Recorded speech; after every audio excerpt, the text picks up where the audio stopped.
because they say Victor Osimhen and his future very much uncertain. Now, he's rejected Al Hilal's latest contract offer worth around £25 million. That's according to, of course, as we say, our colleagues, Sky in Italy. The Saudi Pro League club want to sign Osimhen from Napoli before the Club World Cup. They've already appointed Simone Inzaghi as head coach after he left Inter. Osimhen has now rejected two proposals from Al Hilal. The first, now that was worth nearly £22 million per year.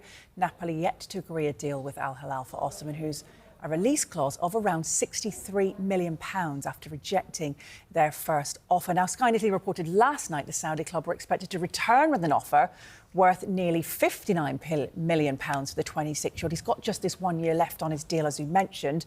Chelsea were in talks to sign Osimhen in the summer, but a deal could not be agreed with Napoli. The striker joined Turkish club Galatasaray on loan for the season.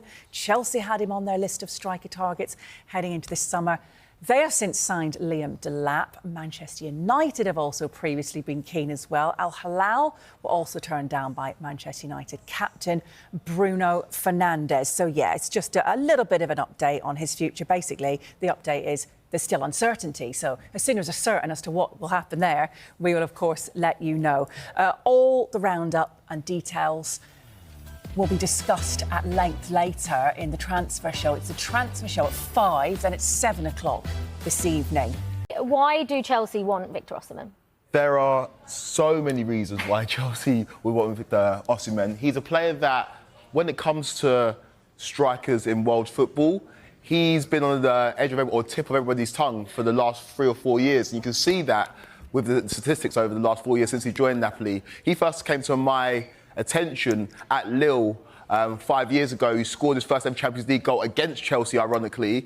And he's just improved year on year. You look at his first season, scored 10 league goals. Next season, 14. And then his breakout year, 22-23, where he scored 26 league goals in 32 games, was Napoli's best player and spearheaded them to a Scudetto title. And that's really when, like Dan touched on, he was front runner for all the top teams in terms of that top transfer that are going to take teams over the edge or over the top when it comes to strikers. Last season, he struggled a little bit when it came to consistency, availability and goals. He went to AFCON. He was a big part of the Nigeria team that made it all the way to the final of AFCON, but he only scored one goal in that competition, which was a bit of a disappointment for a striker that everybody was there to see, one of the biggest names at the competition. He did a lot of the hard running and the dirty work for Nigeria, but he failed to find consistent goal-scoring form. And that was the story of the season last year. It's always important to have this kind of relationship, to be happy with the individual and the owner of the club. And the Premier League is big in Nigeria. Do you see yourself playing there one day?